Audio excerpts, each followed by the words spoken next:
मित्रों नमस्कार, मैं डॉक्टर हरिवंश पांडे गीता सत्संग चैनल पर आप सभी का स्वागत करते हैं। आज का विषय है मनुष्य में कैसे स्मृति, विस्मृति और ज्ञान होता है।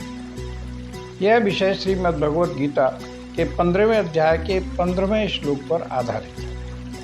आपसे अनुरोध है कि आशीर्वाद स्वरूप यदि चैनल को सब्सक्राइब न किया हो तो कर दें, लाइक करें और अपनी अमूल्य राय भी दें। अपने मित्रों से शेयर भी करें ताकि ये भगवत वाणी सभी भाई बहनों तक पहुंच सके।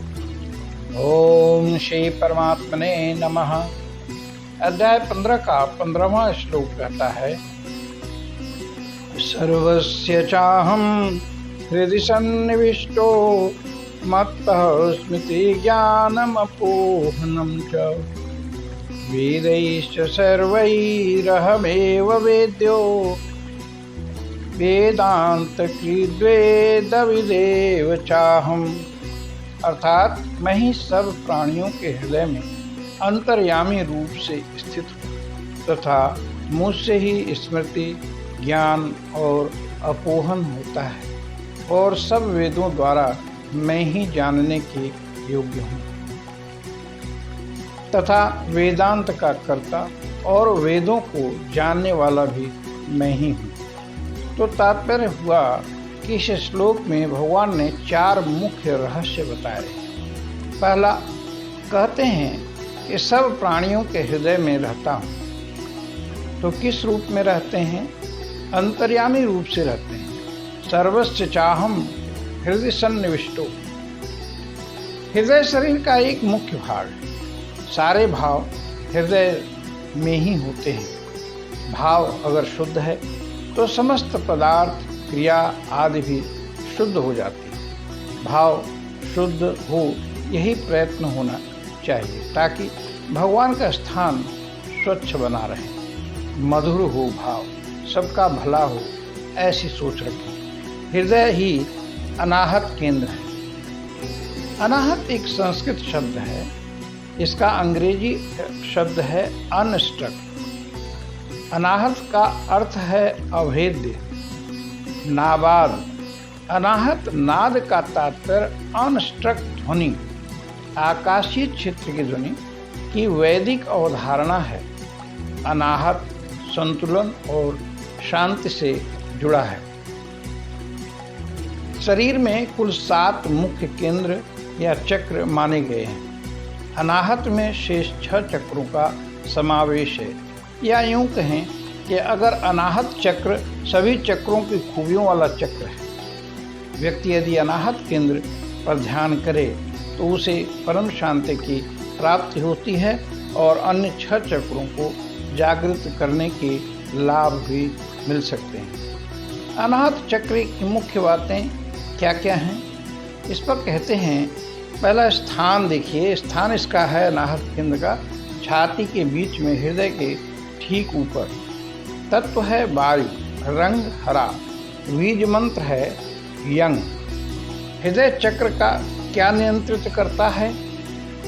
तो इसके उत्तर में कहते हैं, यह प्यार, खुशी, आत्मिक शांति देता है। गलत और अवरुद्ध हृदय चक्र के क्या संकेत हैं? इस पर कहते हैं, एक अवरुद्ध हृदय चक्र में लक्षण शामिल हैं। वो हैं बेचैनी, दूसरों पर भरोसा करने में कठिनाई, अधीरता और चिड़चिड़ापन, सहानुभूति की कमी, माफ़ न करने की आदत, स्वयं और दूसरों की अत्यधिक आलोचना। आगे कहते हैं, मत्तः स्मृति ज्ञानम अपोहनम च। यानी भूली हुई चीज का स्मरण जब हो जाता है तो उसको स्मृति कहते हैं। मुझसे ही स्मृति होती है, ज्ञान भी होता है और अपोहन भी होता है। अपोहन का अर्थ है संशय आदि का नाश होना। एक स्मृति है जो की जाती है, दूसरी स्मृति होती है जो अंदर से स्फूर्त होती है। तो जो स्मृति की जाती है वह बुद्धि से होती है, पर जो स्वयं होती है उसकी तरफ भगवान का इशारा है। ऐसी स्मृति व्यक्ति को भगवान से जोड़ देती है। 18वें अध्याय में अर्जुन कहते हैं, स्मृति लब्धा, स्मृति हो गई तो अंदर से हो गई, समझ गया हूँ कि मैं आपका ही अंश हूँ। जीव को विस्मृति हो गई है, वह शरीर को ही मैं मान लिया है।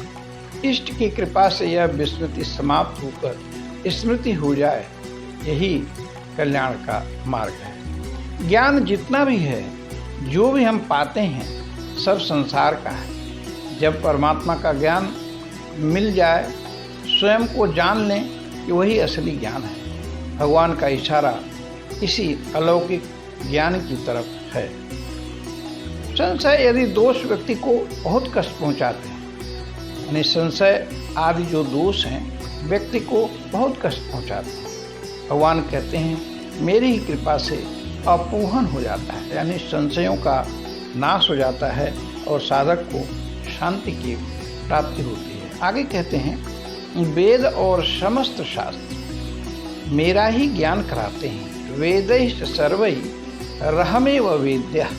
सर्व वेदों से का भाव है कि वेदों के साथ साथ जितने भी पुराण हैं, शास्त्र हैं, उपनिषद हैं, उन सबका उद्देश्य मात्र एक ही है, ये परमात्मा का ज्ञान उपलब्ध कराना। मेरी प्राप्ति या स्वयं को जान लेना है, वेदों को वास्तव में जानना है। जानने योग्य सिर्फ परमात्मा ही है। इसे जान लेने पर कुछ भी जानना शेष नहीं रह जाता। वेद तो परमात्मा से ही प्रकट हुए हैं, वेदांत कृत हैं वे। परमात्मा वेदांत कृत हैं, परमात्मा को ही स्पष्ट करते हैं। आगे कहते हैं वेद विदेन चाहम। भाव है कि वेदविद प्लस एव प्लस च प्लस अहम, अर्थात मैं यानी परमात्मा ही वेद को सही अर्थ में जानने वाले हैं। और सत्य भी है, जब वेद उन्हीं से प्रकट हुए हैं तो वही उसको अच्छी तरह से, ठीक से, यथार्थ रूप से जानेंगे। 15वें अध्याय के पहले श्लोक में ज्ञानियों को वेदविद कहा और यहाँ स्वयं को वेदविद कहते हैं। तो यह इसका मतलब है कि वे ज्ञानी को और स्वयं को यानी परमात्मा को में एक रूपता दिखा रहे हैं। संसार के यथार्थ तत्व को जानने का अर्थ क्या है? संसार के यथार्थ तत्व को जानने का अर्थ है संसार की स्वतंत्र सत्ता नहीं है, परमात्मा की ही वास्तविक सत्ता है। ऐसा निश्चय पक्का करके अपना संबंध हमें परमात्मा से जोड़ लेना चाहिए। हम अपनी वाणी का यहीं पर विश्राम देते हैं। आइए भगवान का नाम लेते हैं। हरि ओम तत्सत, हरि ओम तत्सत, हरि ओम तत्सत। धन्यवाद।